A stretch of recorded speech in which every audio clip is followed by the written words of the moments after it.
All right, so you've decided to do a 3-minute thesis or a Famelab competition. What are the common mistakes that I see? Well, if you can fix these 9 things, you're going to have an engaging and amazing presentation that's going to make you a winner.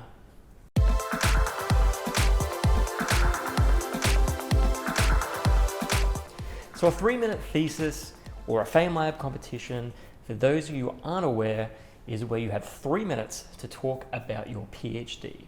Now, it sounds very easy, 3 minutes, surely it can't be that hard, but I can tell you that it almost takes the same amount of time and preparation as a longer seminar, whether that be 20 minutes or sometimes even 40 minutes.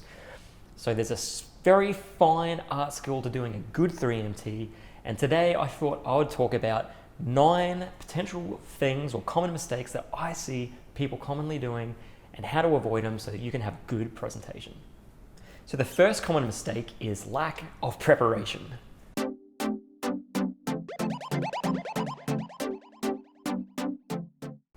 This one isn't too surprising, but not having enough time in that preparation phase can spell disaster. I know because I did this firsthand myself. The first 3-minute thesis that I ever tried to do, I left it to the very last minute. I think 10 p.m. the day before it was due, I started writing my script. I spent 3 hours writing a script, then read it out loud, and it was 10 minutes long. And I had to cut half of it out. I only had about an hour to memorize, and when I got there on the day, of course I was the first one up. I said my first line, got a laugh, and then absolutely forgot everything. I couldn't even remember what my PhD topic was on. So spending time in preparing and writing a script and learning to memorize it is incredibly important. As I said in the intro, it sounds easy, 3 minutes, it's not very long, but it actually makes you have to be even more concise, even more precise to make sure that you fit enough content in there in a way that's engaging and doesn't overwhelm people. And if you want to nail that performance, make sure it looks engaging to the viewer, you really need to spend the time to practice. So make sure you prepare. The second common mistake that I see is that there's no hook.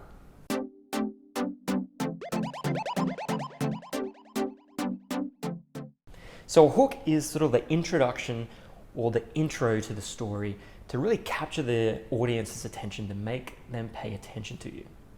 Now here, there's a couple of different ways that you can do it. One option is to ask the audience a question. It immediately switches their mindset to pay attention to you. Another way is to use stories. Stories can be really powerful in creating a narrative that makes the whole 3-minute thesis or the talk that you're trying to give a purpose. So I'm going to send you an example of my Famelab competition. So Famelab is sort of similar to 3-minute thesis, but here you can use props. And so if you go to this, I think I put it in the links down below. It's a 3-minute talking about different mutation profiles in melanoma. But you can hear I use a story about my handwriting to link it to mutation signatures in our DNA. And it's this hook that's separate to the science that really engages the audience. So make sure to have a good hook. The third point is having an uneven structure.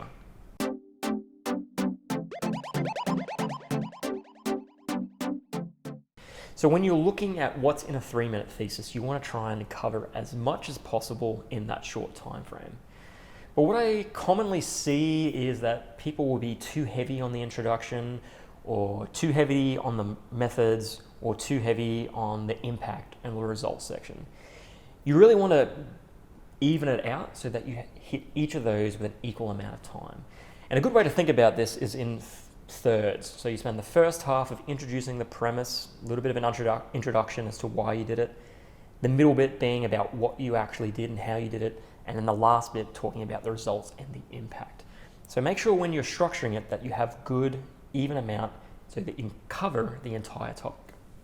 And this leads into common mistake number 4, having too much content.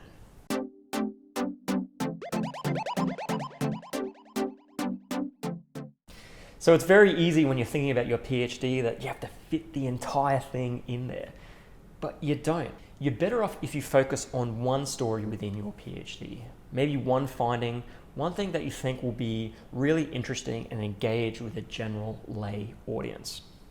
Because what happens is that if you put in your entire PhD thesis, it's just impossible to cram into 3 minutes. And then you begin sacrificing the methods in detail, or you end up focusing more on the results or the outcomes. It's really hard to keep that balance. But with a single story, it makes it short, concise, engaging, and more memorable. So common mistake number 5 is the and.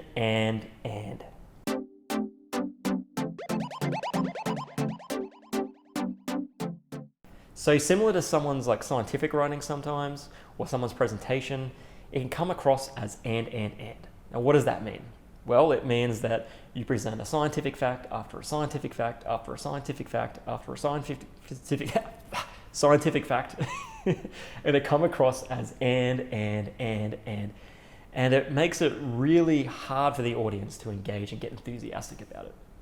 Now, an alternative is to use the ABT structure, and, but, therefore. Now, the ABT structure is written in Randy Olson's book, Houston, We Have a Narrative, this one here. I definitely recommend reading this because it talks about how to structure not only your sentence and paragraphs, but your entire story. And the idea is that you have a sentence that sets up the message, you add an extra fact, that's your and, but then you introduce a sort of, protagonist to the story that you're trying to present, and then finish with a therefore, this is what happened. And so using this ABT structure really is the core mechanics of an engaging story, that it sets up the premise, introduces some problem, but then resolves it at the end. And so using that structure, not only throughout your whole 3MT, but each of your different sections can really make for an engaging story. Okay, so before I move on to point number 6, if you're liking these tips or these common mistakes and how to improve them, make sure to subscribe to the channel, because that's going to help this channel spread out and get this video out to more people so we can help scientists present their 3-minute theses better. Anyway, now point number 6 is not seeking feedback.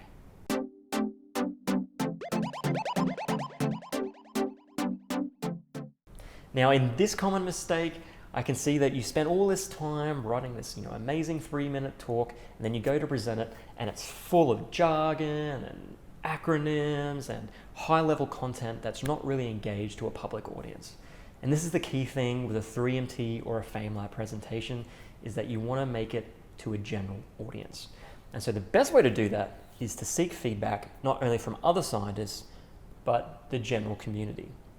Now, with other scientists, you'll be surprised that some of the content or jargon that you use in your field will be totally different to another scientist, or will have a completely different meaning.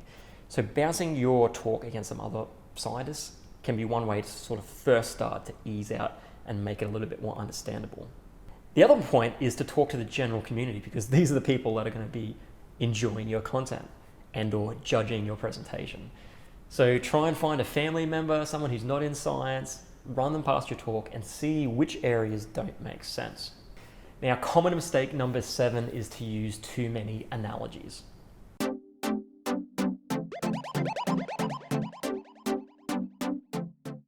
Now, I think when you start looking at other Famelab or 3-minute thesis winners in the past, you really begin to get all this creative energy of different ideas that you can use to make your story really engaging. And analogies are one of the ways to take something really complex into something a little bit more simple that relates to someone in the audience.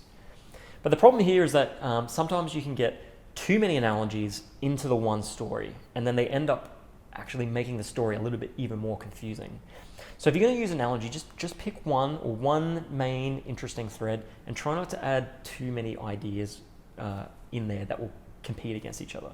Because it can feel like a good idea, like, oh, this is a good idea, and this is a good idea, and this is a good idea, but all combined, it just makes it a little bit dirty or murky. So just stick to one analogy that will explain your story in a nice, concise way. Okay, so before I get into point number 8, if you're liking this content, make sure to like the video. Again, this is going to help the algorithm make this video go out further so more scientists can get this useful advice. So common mistake number 8 is bad props.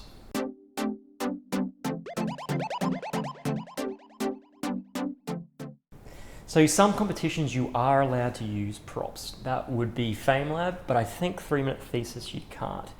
So if you're going to use a prop, you're going to make sure that it amplifies the message that you're trying to do.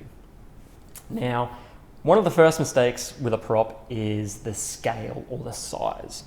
So you might have this little dainty little prop, which makes sense when it's right up next to your face. But if you're giving a live presentation, you've got an audience, way at the back, they may not see it. It's really, really small. The same goes if you're doing it digitally. If you're, quite far away from the camera prop and you're over here and you've got this, little dainty little thing, you may not be able to see it and it may not make sense. So firstly, make sure the size of the prop is good.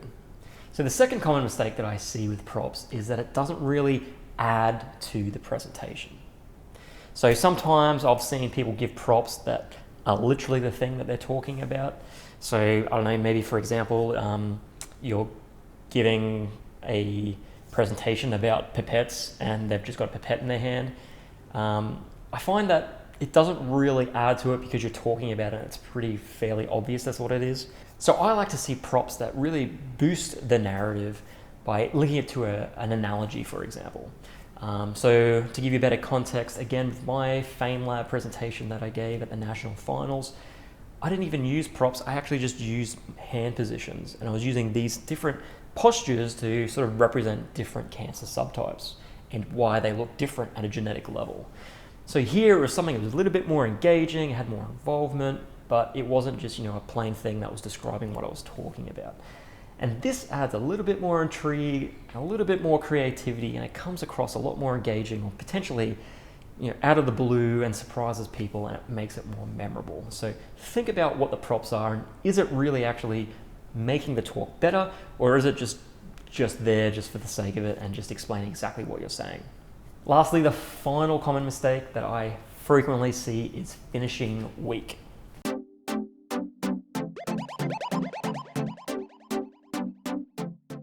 There's nothing worse after 2.5 minutes, you've spent all this time and effort, you've got people laughing, they're engaged, and then all of a sudden you cut it short, finish, and people didn't know what just happened, they didn't know you were finished, they didn't know to start clapping, and there's this awkward silence.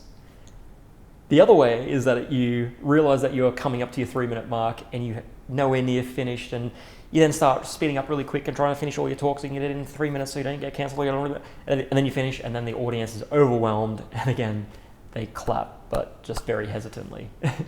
There's nothing worse than a weak finish. Instead, what you really want to do is make sure that you've spent enough time so that you can finish nice and calm. And one recommendation would be to actually take a pause before you get into that sort of final thing. So finish up your little final dialogue, center yourself, pause for a couple of seconds, which is going to feel like an eternity up on the stage or during your presentation. Wait for a couple of seconds and go, finally, we found, blah, blah, and just finish your whatever finish line is.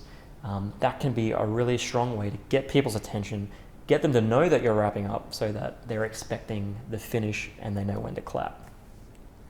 Another way that I would really recommend is linking your ending back into the hook. So at the start of this video, I talked about the hook and having something that engages and gets people listening. If you can link it back to the hook, it really rounds it out and really leads to a conclusion that the audience will really appreciate. So for example, for my Famelab, I talked about the signatures, linking to the mutations, and I link it back to that in terms of like looking into signatures in the future. So what you really want to do is just make sure that the ending is concise, calm, audience expects it, and if you can, link it back to the hook so people are engaged. Now this is one of 2-part series around 3-minute thesis or Famelab competitions. So the next video is going to be about the performance itself. How do you make sure that you come across the best and really engage the audience so that they appreciate it? Now, this video will be coming out in 2 weeks' time, possibly, but I do know that some people are currently constructing their talks or the 3-minute theses competitions right now because the rounds is just starting.